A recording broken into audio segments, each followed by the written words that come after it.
Hi guys, welcome back to my channel. In today's video, I'll be showing you how I made this stylish top. It is a high-low flare shirt with a belt attached to it. Keep on watching and let's get started. If you are yet to subscribe to my channel, please hit the subscribe button and turn on your notification bell so you'll get notified anytime I upload a new video. I have 2 yards of African print here, and this is what I'll be using to recreate this style. You can use any fabric of your choice. I have the shoulder line, the chest line, the waist line, and the hip line. I have a space of 1 inch by the side of the paper before the starting line for my button allowance.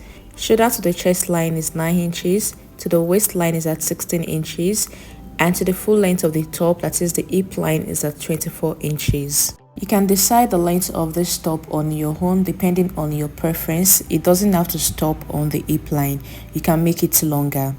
I have gone ahead to mark half of the shoulder measurement on the shoulder line and the chest line, and I connected with a straight line.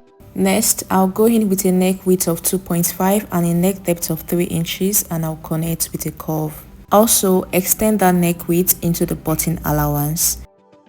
Next, I'll come down by 1 inch for the shoulder slant, and I'll connect with a straight line into the neck width. On the chest line, I'll go in with the bust measurements divided by 4, and from the shoulder slant, I'll divide what I have left into 2, and at that point, I'll go in by 0.75, and I'll connect those 3 points together to form the armhole.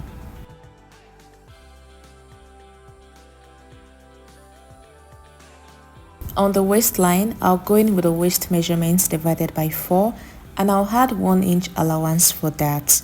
At the hip line, I'll go in with the hip measurements divided by 4, and I'll connect all the 3 points together with my curved ruler. The next step is to mark the bust line. So from the chest line, I'll come down by 2 inches. This will serve as the bust line, and I'll connect that into a straight line. Next, I'll go in with the nipple to nipple measurements divided by 2. I'll mark it on the bust line, on the waistline, and also on the hip line, and I'll connect that into a straight line. But from the hip line, I'll go up by 2 inches and mark it like so.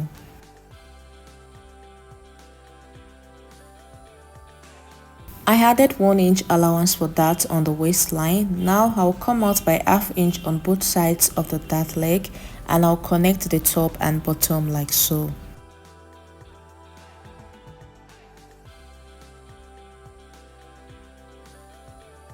At the side hem, I'll come up by 1 inch just to create a bit of curve on the side, and I'll connect with my curved ruler like this.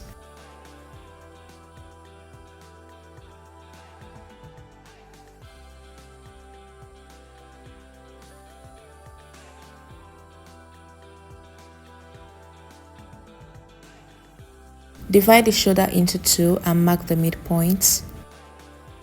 Once you get the midpoint, you are going to connect that into the dart line. I'll be slashing this pattern so that we can add a bit of volume to the front of the shirt. If you notice from the intro of this video, you will see that when the belt is left loose, when the belt is not tied, the shirt gives this flare look, but when you tie the belt, it is fitted. So that is what I am trying to achieve here. So by the time we take out the dart here, you will see that we can be able to slash and spread it a bit on the fabric. For the back pattern, I have a space of 1.5 inches at the top of the paper before the shoulder line. Shoulder to the chest line is at 9 inches and shoulder to the waistline is at 16 inches. And for the full length of the back, I just came down by 1 inch from the waistline. Like I explained with the front pattern, you can choose the length you want for both the front and the back. The length for the front and back is not the same thing, so you can choose that depending on your preference.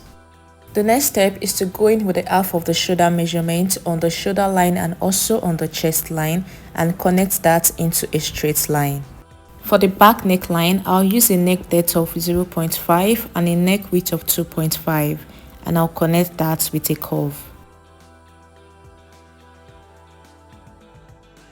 Next, I'll come down by 1 inch for the shoulder slant and I'll connect with a straight line into the neck width. On the chest line, I'll go in with a bust measurement divided by 4. And from the shoulder slant, I'll divide what I have left into 2 and get the midpoint. At the midpoint, I'll go in by 0.5 and I'll connect those 3 points together to form the armhole. On the waistline, I'll go in with the waist measurements divided by 4. I'll come in with my ruler now and just connect the points together, and I'll extend the line to the full length of the shirt. I won't be adding that to this back pattern because there is no need for that. Because this is a shirt, we are going to extend the shoulder by 1.5 inches. That is the essence of the 1.5 inches allowance I left at the top of the paper. Now connect that into a straight line and also connect it into the neckline.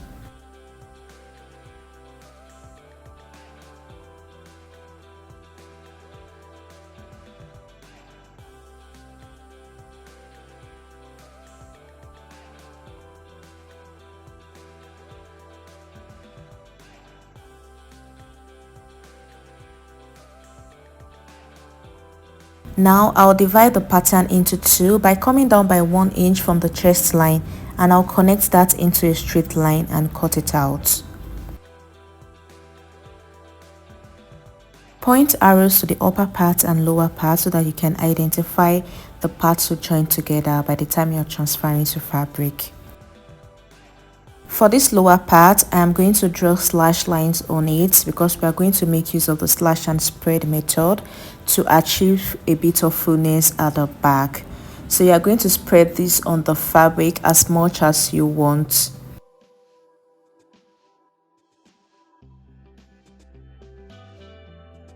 After cutting, this is what we have, and this is what we are going to spread on fabric.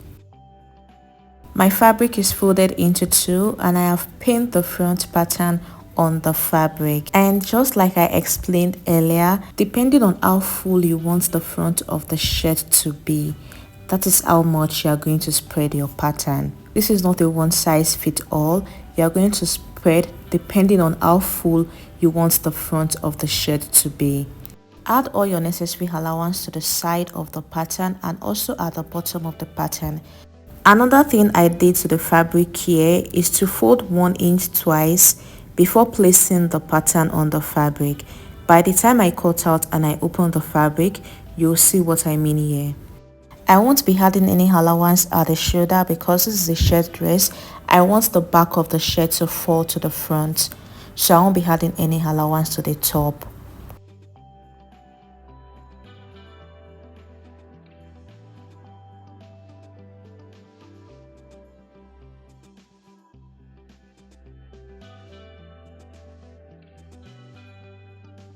So this is what I was trying to explain to you earlier. You can see what we have. That way we are able to fold the button allowance area without having to add lining to it. I'll cut through the center to separate the 2 pieces. So this is what I have by the time I was done cutting. With this method, you can just fold it twice and run a stitch on it to secure the button allowance.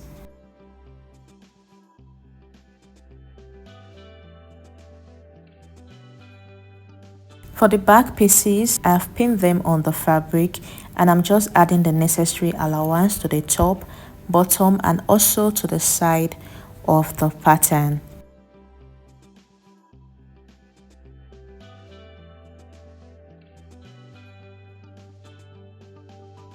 After adding the allowance, I'll cut it out.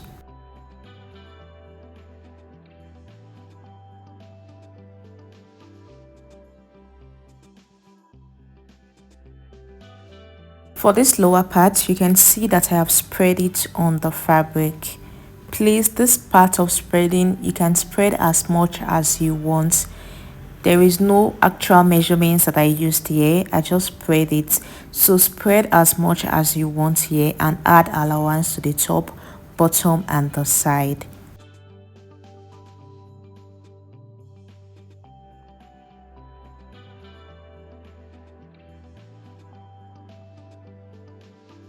I have taken out the patterns here, and I'm just going to go ahead and join the lower part to the upper part. So notch the center and place it together. Let the center match up and go ahead and stitch with 1/2 inch. I'll place it together, right side facing each other, and I'll go ahead and stitch with 1/2 inch. This is after joining. I went ahead to overlock it, and you can see what we have. So depending on how much you spread your pattern, it will determine how full the lower part of the back will be. For the front pieces, I went ahead to add interfacing to the button allowance. So I'm just going to fold it back like so and run a stitch to secure it down. I'll do the same thing to this other side. I'll go ahead and run a stitch to secure it down. And the side that will have the buttonhole, I'll be running 2 stitches on both sides. I am done stitching here, and this is what we have. The next step is to fix the belt to the front piece. So I went ahead to cut out this piece of fabric. The length is about 35 inches and the weight is 2.5 inches. So I'll just go ahead and stitch around the belt and leave an opening at the center so that I can turn it inside out. So after stitching the belt, now it's time to attach it to the front of the shirt. So from the armhole, I'm coming down to 7 inches, that is where the waistline is. From the center front, leave away the button allowance and mark quarter of the waist measurement and place a mark there. And it is that point you are going to put the belt. You are going to run a stitch on the belt to secure it down. Notice we are placing the belt on the wrong side of the front piece. I'll do the same thing for this other side. I'll come down by 7 inches, that is where the waistline is, and I'll mark quarter of the waist measurements from the center and I'll place the belt on it. So go ahead and run a stitch on it to secure it down. This is after I was done, and this is what we have. The next step is to join the back to the front on the shoulder. So place the back piece on the front, right side facing each other, and go ahead and join on the shoulder. This is after I was done joining the shoulder, and I went ahead to fold the hem of the back with 1/2 inch. And now the next step is to join the sides together. When you match the front and the back together at the armhole, you will notice that the back is falling to the front side. It is very normal for a shirt. That is why we added excess of 1.5 inches to the back pattern when we were drafting. After joining, this is what we have. The next step now is to fold the hem of the front. Now you are going to start folding from the side with 1/2 inch all the way to the hem. Do the same thing on the other side. Go ahead and fold from the side all the way to the hem. So this is after I was done folding, and I went ahead to test the belt and I realized that it was pulling the fabric a bit. So I'm just going to tack it at the center joining. Nothing too serious, you're just going to secure the belt down with a stitch on the center joining. Alternatively, you can decide to add the belt at the center joining instead of where we added it earlier. So I feel it's still the same thing. This is it after I was done with this part, and this is what we have. The next step now is to attach the collar to this dress.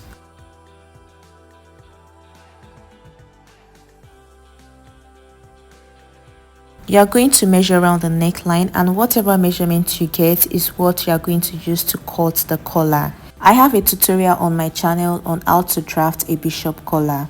I am going to put the link in the description box so that you can watch it and know how I made mine. But for this tutorial, I have already prepared the collar and I'm just going to fix it to the shirt. Notch the center of the collar and match it to the center back of the shirt. Right side of the collar facing the wrong side of the shirt. Go ahead and pin it all the way around.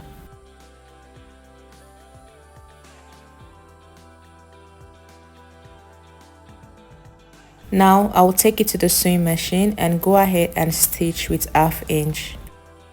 This is after I was done stitching, and this is what we have. Now you are going to fold in the allowance and pin the collar in place and then you're going to take it to the sewing machine and go ahead and top stitch on the collar. For the sleeve part, I'll be going in with a short sleeve. I want to be making use of a long sleeve for this shirt.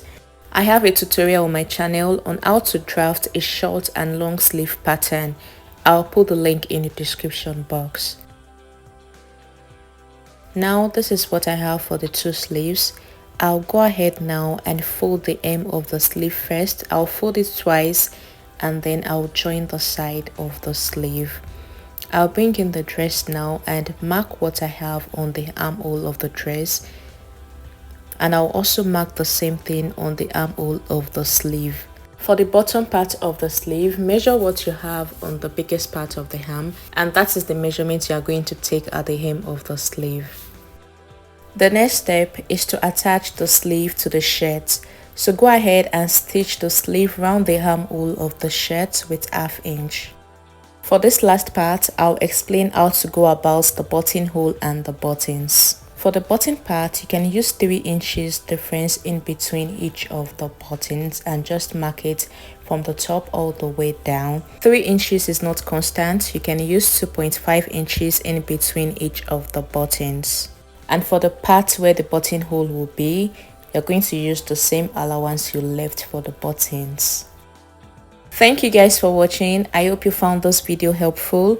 Please like, leave a comment, share this video with your friends, and please subscribe to my channel. Turn on your notification bell and I will see you in my next one. Bye.